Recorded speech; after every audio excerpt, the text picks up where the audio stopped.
My memory is that he was just a very gentle, kind soul. For nearly 53 years, a family has wondered why. That is the biggest question that I have. I get upset thinking, what could a 15-year-old gentle kid have done to bring this onto himself?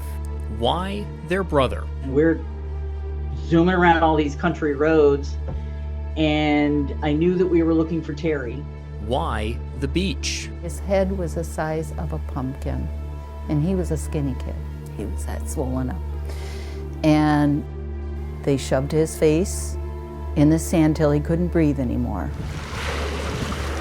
Why, after almost 53 years, are they still asking why? I remember telling my sisters, we have to behave. Mother's very upset right now. We have to be good girls, And then we went home, and that was the beginning of a 53-year nightmare. The mystery of what happened to Terry Sutter begins on the evening of September 1st, 1973, as he went out for one final summer adventure before the start of a new school year. My mom took him in to watch a movie, meet a friend at the movies, the Garden Theater, and then he was to spend the night at Grandma's, which we did that often. She lived on 7th Street. And I went to work the next day. I worked at the hospital and get a phone call that says Terry's missing. And you say, missing? No, he didn't show up at Grandma's and they can't find him. And you're just frantic because this is a small town and you're just like, well, he's got to be somewhere.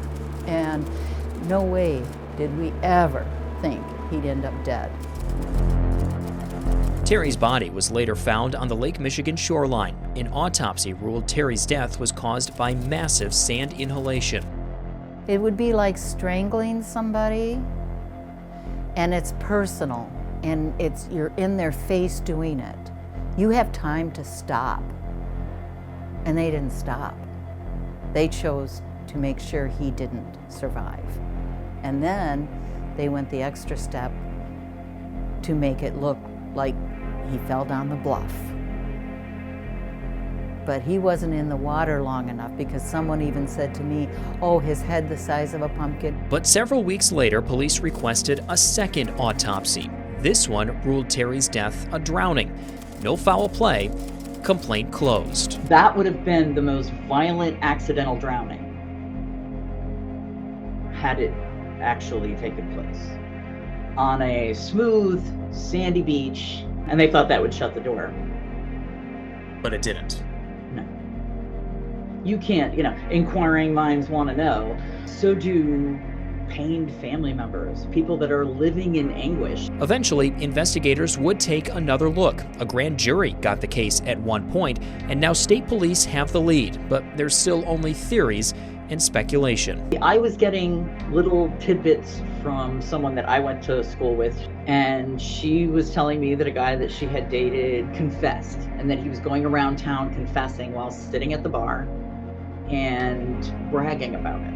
And they were out there, oh, well, I saw and I heard and so said. And when they brought that person in, they're like, no, the statute of limitations is no, it doesn't exist.